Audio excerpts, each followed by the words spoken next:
Hello, beautiful people. Welcome back to another episode of Therapy Talk with Tammy and Pauline.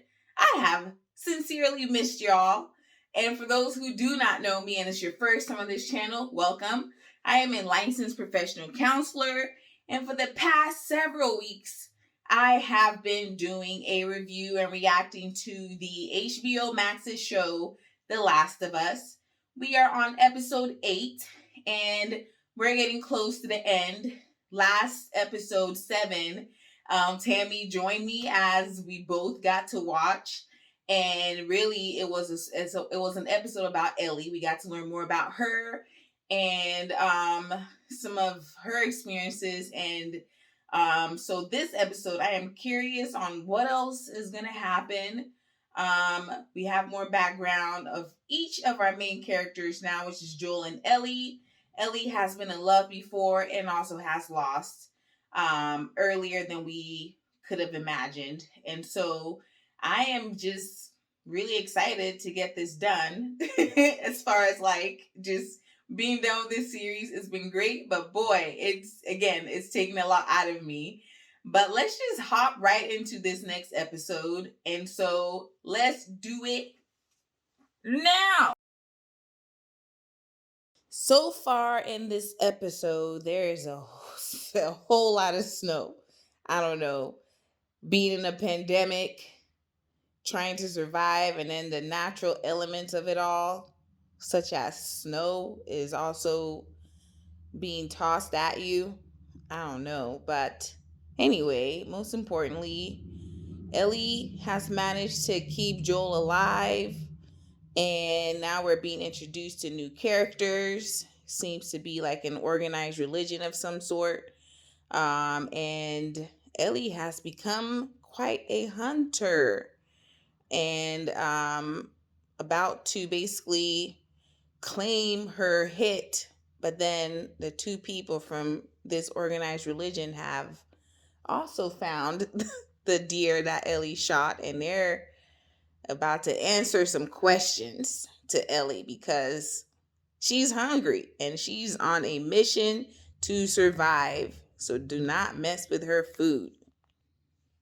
So the leader of this organized group asks to speak, and first thing he basically says is, "May I have 10 seconds of your time?" I don't know why I'm laughing, but it's such an interesting thing, I guess, because this is what you would hear on a regular day when things aren't so scary or scarce and things like that. It's like, can I have 10 seconds of your day? It's so ingrained. Ellie's a whole new person right now. Like, she is not playing around with these strangers. She means business. I mean, we can't blame her. She has had to grow up really fast, as we've seen her from episode 1 up until now. Like, she is doing what she needs to do to survive, because survival mode is where she has been.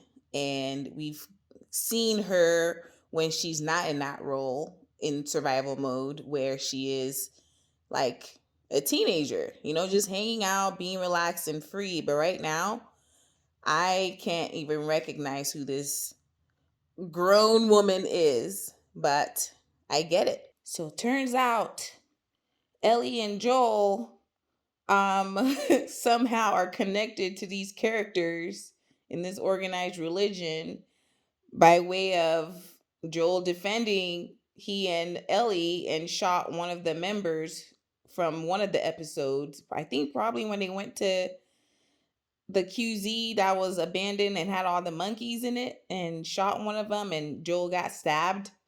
But anyway, so now Ellie got some medicine. She ran off as she realized the connection and all of that. But now they've returned to the headquarters of the organized religion, and people are angry because the preacher, the leader, let Ellie go. But then, as we know in organized things, if the leader shows some sign of weakness, then they gotta like elevate or level up in some way to gain control and of their followers. So he's saying, yeah, we got to bring this man back in to get justice, basically, which is they're gonna go find Joel and do whatever, and someone wants Joel killed, right? This is religion.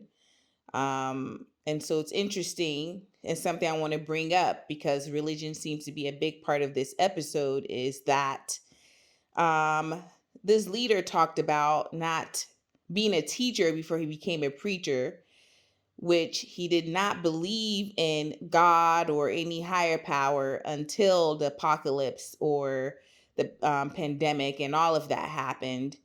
And so, question is, why do people turn to God or a higher power of some sort after a tragedy?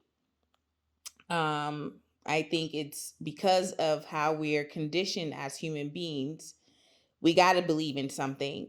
Our beliefs essentially keep us alive in some way, keep us grounded. And I think this is his way of coping. I think this is what happens in most cases is that once we start believing in a higher power of some sort, it's a coping strategy to help us keep grounded. And I think that's what's being shown in this episode so far is another way people deal with trauma of some sort is by having a higher power, being an organized religion of some sort. Ellie is now in an interesting position as she is separated from Joel, has been captured by the leader of the organized group, but he claims he saved her life, which that's partially true, but that's manipulative in a way of like he's basically saying, "Hey, I saved you. You should follow me," essentially, right? Recruiting her into this group. And I mean, looking at Ellie, I don't know what she's going to do when you've had this whole life of being abandoned or feeling rejected, and now you've been displaced again and find yourself in this strange position because you're trying to save and rescue Joel and even yourself. What do you do when you've been separated, right? Like the person even said, you can't do this alone. So is Ellie going to join? Is Ellie going to try to escape? I don't know. What is survival mode going to look like this time? I know right now she's resisting the fact that he's basically saying, hey, you should just be here. But you can also see how scared she looks as she's trying to put up a fight. Joel has sprung into action, y'all. He is not playing around. I have to say, I have missed seeing Joel in action. He's been out for the count, and I understand why, but boy, he is furious. Ah! They're eating people. This organized religion is eating people, y'all. So here we go again with an adult treating a child as an adult. So turns out this preacher leader dude man is asking Ellie to be his friend because of how loyal she appears to be. Like, why would you even, do this? Like, he is the leader, but clearly feels lonely. His followers aren't really trusting him, and I think he feels like he's losing control here. And here's a new fresh face that he can basically groom to being whomever he wants her to be. Oh my gosh. Do you remember episode 1 or 2 when Joel lost it, like blacked out and started punching this man out of just pure rage and anger? Well, episode 8, Ellie, in fighting for her life because Preacher Man decided he was going to try to rape her on top of everything he had been doing and called it love. Ellie found some strength and fought for her life. And I don't even want to know, and I cannot imagine the image of what this man looked like as she just butchered him. Ellie is I am speechless because what just happened to her and how she fought for her life, that's just wild. That is a lot to uncover in whatever happens next in the phase of life that she's going to go into. But anyway, she ran into Joel's arms. Not really, but Joel embraced her and she had to just shake it off to realize it is him because she was still like in shock, from what she just went through. But they're reunited. Well, that was the end of episode 8, and I don't have much to say other than the fact that we keep deviating more and more like away from actual infected, because what we've been seeing for like I think 3 episodes straight is really interactions between humans. So you kind of forget that there's even this pandemic thing going on and like this apocalypse going on, because you're seeing how humans interact when things are very bad. And is heartbreaking, is disheartening to see this, because at least in this episode, what I realized is the fact that like it was mainly about organized religion and the leaders, or the leader in this and his followers. I mean, we only heard a few things about the, like, let's say the higher power in which they believe in, because more of that was uncovered in this episode was just manipulation and how people are trying to gain power and control and how they're trying to seek vengeance in the name of religion. So it's really disheartening to see that, because the way things ended was just, I'm disgusted, honestly.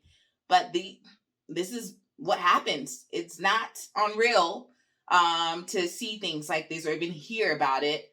I know I've had many clients who have come from religions that didn't serve them well. But anyway, I digress. So we are back with our duo, Ellie and Joel. They're on foot now. Ellie looks like she's in shock, as she should. It makes sense that she would be in that state given what happened to her and what she went through, but she fought for her life, and I am incredibly proud of her. And I am looking forward to seeing what episode 9 will be about, how this season is going to end. But Joel looks like he's in better shape than before. He also came out swinging. Like, don't mess with them. They're trying to save the world, for crying out loud. Sure, people are going to get hurt or die along the way because, well, that's the world they live in, and I'm awkwardly laughing here, but it's very uncomfortable to see all these things play out overall. But I'm ready to put a cap in this season and be done, because I am emotionally drained by it all. But I'm proud of our main characters. They have grown in so many ways.